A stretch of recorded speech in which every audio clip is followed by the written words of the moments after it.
Hello बच्चों, कैसे हैं आप सभी। होप करती हूँ कि सभी बहुत अच्छे होंगे। मैं फिर से आप लोग के लिए केमिस्ट्री का बहुत ज़्यादा इंपॉर्टेंट क्वेश्चंस लेकर आई हूँ, जो कि आपके एग्जाम में या तो आ चुके हैं पहले या तो आने के बहुत ज़्यादा चांसेस है। तो कुछ ही क्वेश्चन है, ये विलियन चैप्टर के आपके सारे क्वेश्चन पूरा कवर हो जाएगा। विलियन का जितना भी क्वेश्चन है इंपॉर्टेंट, इसमें 6-7 ही क्वेश्चन है जो मैं आपको लेकर आई हूँ। 3 से 4 नंबर के क्वेश्चन ये वाले हैं और इनमें से कुछ ना कुछ आपको जरूर एग्जाम में जरूर देखने को मिलेगा। तो चलिए बिना देरी के शुरू करते हैं। हमारा फर्स्ट क्वेश्चन क्या है, परासरण क्रिया पर ताप का क्या प्रभाव पड़ता है। ठीक है, तो इसको एक बार पढ़ते हैं, फिर मैं आपको बताती हूँ कि मतलब समझाती हूँ इसको। ठीक है, तो चलिए शुरू करते हैं। परासरण क्रिया में विलेय के कण अर्धपारगम्य झिल्ली से टकराते हैं। मतलब कि क्या कह रहा है कि जब परासरण क्रिया किसे कहते हैं, जैसे कि हमारा एक ये चैम्बर है, ठीक है, इसके दो, ये बीच में एक अर्धपारगम्य झिल्ली है, ठीक है, ये एक चैम्बर है, ये अर्धपारगम्य झिल्ली है। इधर से जब ये क्या बोल रहा है कि विलेय के कण अर्धपारगम्य झिल्ली से टकराते हैं, इस झिल्ली से टकराएंगे, टकराते हुए या तो पार हो जाएंगे या तो वापस चले जाएंगे। ठीक है, ये झिल्ली है, इसी से टकराएंगे। तो ये क्या कह रहा है कि अर्धपारगम्य झिल्ली से टकराते हैं, टकराने की गति जितनी अधिक होती है परासरण क्रिया उतनी ही तीव्र होती है। ठीक है, क्या कहना चाह रहा है कि मतलब ये जितनी तेजी से, मतलब ये जो कण हैं ये जितनी तेजी से टकराएंगे तो वो जो थोड़े ज़्यादा तेज होंगे वो क्या करेंगे, पार होके निकल जाएंगे। ठीक है, और कुछ ऐसे होते हैं जो वहीं रुक जाते हैं, मतलब पार नहीं हो पाते हैं, बट इनकी गति जितनी होगी ना उतनी ही तेजी से ये पार करेंगे। ऐसा कह रहा है कि टकराने की गति जितनी अधिक होगी परासरण क्रिया उतनी ही तेजी से हो जाएगी, मतलब वो पार कर जाएंगे। ठीक है, किसको, अर्धपारगम्य झिल्ली को।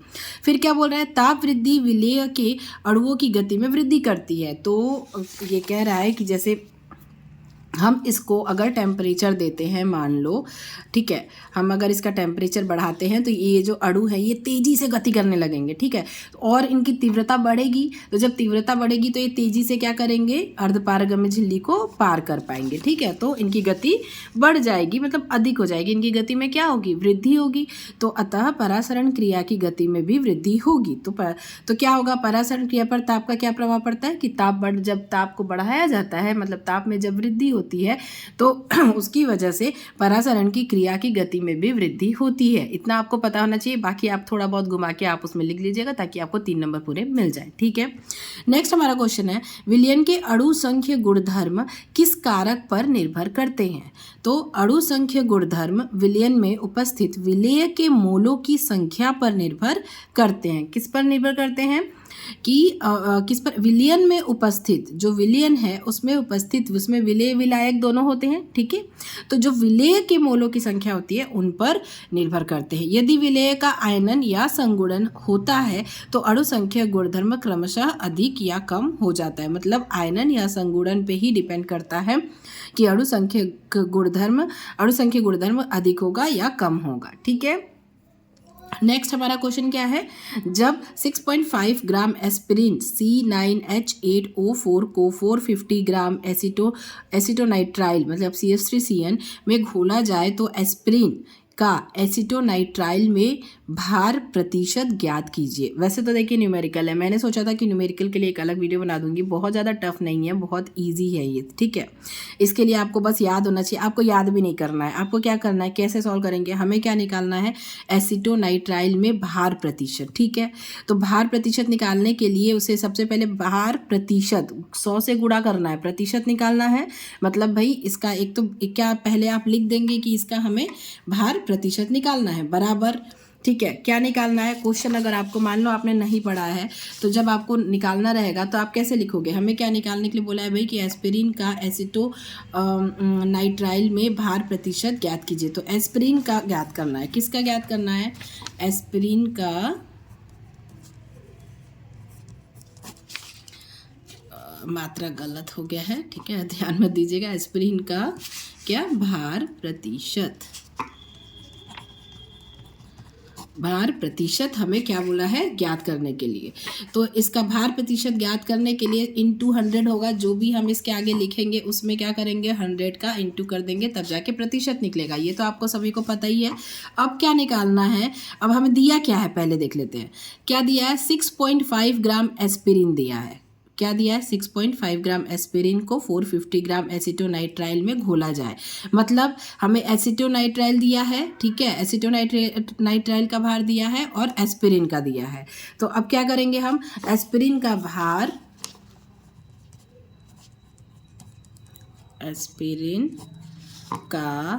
भार बटे, अब इसी भार में वो जो एक और हमें एसीटोनाइट्राइल का भार दिया है, इन दोनों का प्लस कर देंगे। तो ये एस्पिरिन का भार, ठीक है, एस्पिरिन का भार प्लस एसीटोनाइट्राइल जो दिया है उसका भार, ठीक है। तो अब ये दोनों का भार ये प्लस करेंगे, इसको डिवाइड करेंगे उसी से और 100 से इंटू कर देंगे। जब हमें प्रतिशत निकालना होता है तो हम कैसे करते हैं, तो देखो क्या लिखा है, 6.5 हमारा दिया है एस्पिरिन का भार, फिर 6.5 दिया है एस्पिरिन का भार प्लस एसीटोनाइट्राइल का भार कितना दिया है हमें 450, कितना दिया है 450। अब इसको जोड़ देंगे और इससे हमें भाग दे देना है और उसके बाद क्या करना है 100 से गुणा कर देना है, ठीक है, 100 से इंटू कर देना है। तो हमारा इसमें देखो ये क्या करेंगे, आंसर क्या आया है, देखो आंसर हमारा है 1.424। आप इसको कर लीजिएगा, मतलब इस तरह ये आपको आता ही होगा कि कैसे कटाना है। इसको कटा के ये और ये काट दीजिए, इसको इंटू कर दीजिए 100 से और उसके बाद जहाँ दशमलव लगाने लगा दीजिए। तो इस तरीके से आपका बन जाएगा, ठीक है। ये नहीं आता होगा तो भी आप बता दीजिएगा मुझे, तो ये भी मैं आपको बता दूंगी, बट मुझे ऐसा लगता है कि इतना तो ये मैथ्स आप लोगों को आता ही होगा कि आप इसे काट पीट के आंसर ले आए, ठीक है। इतना लेकिन याद रखना है कि अगर ऐसा कुछ दिया है और क्या निकालना है तो उन दोनों को नीचे क्या किया हमने, प्लस कर दिया है इन दोनों को और ऊपर इसी से इंटू कर, जो दिया है उसी में ही सारा खेल खेलना है, अलग से हमें नहीं करना है कुछ, ठीक है। जो दिया है अपने एज्यूम नहीं करना है, जो दिया है उसी से आप मतलब निकाल दीजिए। तो ये बहुत इंपॉर्टेंट है, इसे आप देख लीजिएगा अच्छे से, ठीक है। नेक्स्ट हम बढ़ते हैं आगे की तरफ। नेक्स्ट क्वेश्चन क्या है, असामान्य अणुभार क्या होता है। तो असामान्य अणु संख्यक गुणधर्म द्वारा गणना करने पर प्राप्त अणुभार का मान असामान्य अणुभार कहलाता है। क्या होता है भाई, असामान्य अणुभार क्या होता है, तो असामान्य अणु संख्यक गुणधर्म द्वारा गणना करने पर जो हमें प्राप्त होता है वो अणुभार का मान जो प्राप्त होता है वो असामान्य अणुभार कहलाता है। यह विलेय के आयनन या संगुणन पर सामान्य अणुभार की तुलना में क्रमशः कम व अधिक मान रखता है, जैसा कि हमने इसके पहले पढ़ा, ठीक है। तो नेक्स्ट क्वेश्चन, ताप बढ़ाने पर गैसों की द्रवों में विलेयता में हमेशा कमी आने की प्रवृत्ति क्यों होती है। गैसों का द्रव में घुलना एक ऊष्माक्षेपी क्रिया है, ठीक है। दो क्रिया होती है, एक ऊष्माशोषी क्रिया होती है और एक ऊष्माक्षेपी क्रिया होती है, आप सभी को पता होगा।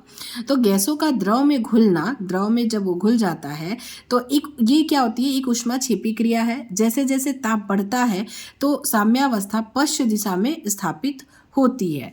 तो क्या होता है, साम्यावस्था पश्च दिशा में स्थापित होती है।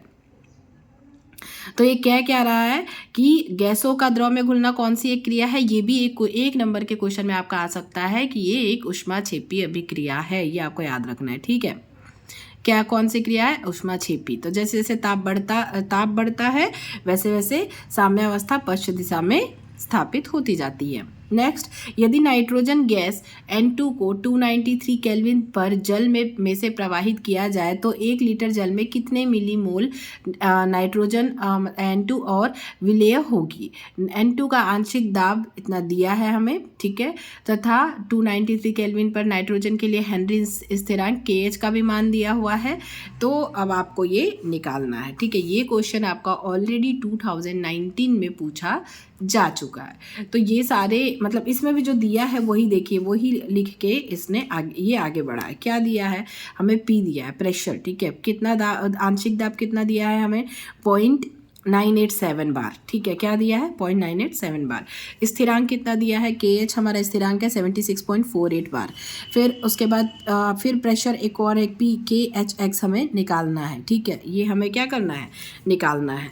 तो ये हमारा दिया है, ये हमने लिख दिया। फिर KHX की जगह पे KHX जो है वो निकालना है। KH स्थिरांक है, ये यहाँ पे दिया हुआ है P = KHX, ये याद कर लो, ठीक है। P का मान लिखा, KH का मान लिखा इंटू X, ठीक है। या फिर हम कर सकते हैं कि X को इधर लाके इतना अपॉन इतना, ठीक है। अब इसको हमें क्या करना है, कटाना है दोनों को, टक टक, जिससे भी कटे 2 से 3 से, जिससे कटे उससे काट दो।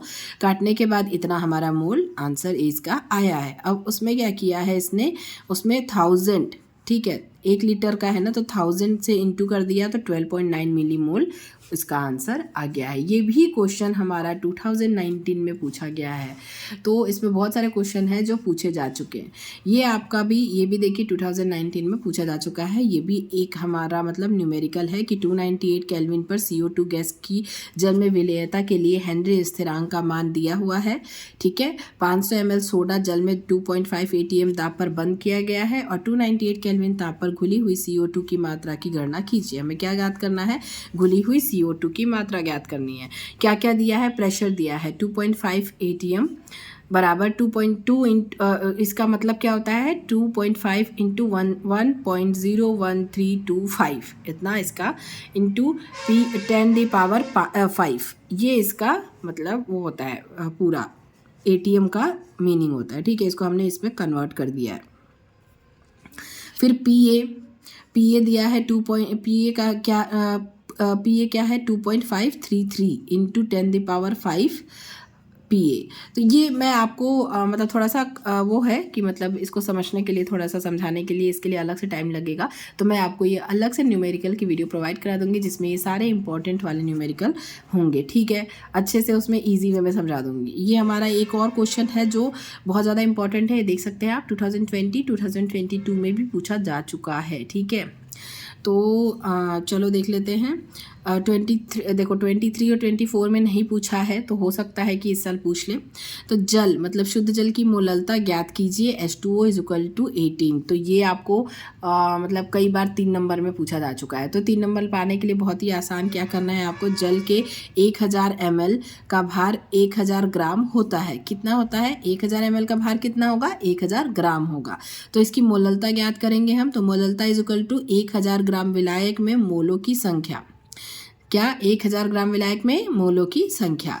तो जल की मोललता कितनी होगी, = 1000/18 हमको दिया हुआ है, ये अणुभार है इसका। अब इससे इसको इंटू कर देंगे तो इतना आंसर आएगा 55.55, ठीक है। तो ये क्वेश्चन बहुत इंपॉर्टेंट है, अगर आएगा तो इसको छोड़ना नहीं है, इसे आप जरूर कर लीजिएगा। तो ये हमारे कुछ क्वेश्चन 3 और 4 नंबर वाले थे जो मैंने आपको कवर करवाए हैं। इसमें जो न्यूमेरिकल है उसकी अलग से मैं वीडियो बना दूंगी। अब नेक्स्ट मतलब हम मिलेंगे इससे और बड़े क्वेश्चन के साथ, जो 5 नंबर के आपके क्वेश्चन आते हैं वो, ठीक है। तो अगर वीडियो पसंद आई होगी, हेल्पफुल लगी होगी, तो वीडियो को लाइक कीजिएगा, शेयर कीजिएगा। Thank you, thanks for watching, all the best for exam.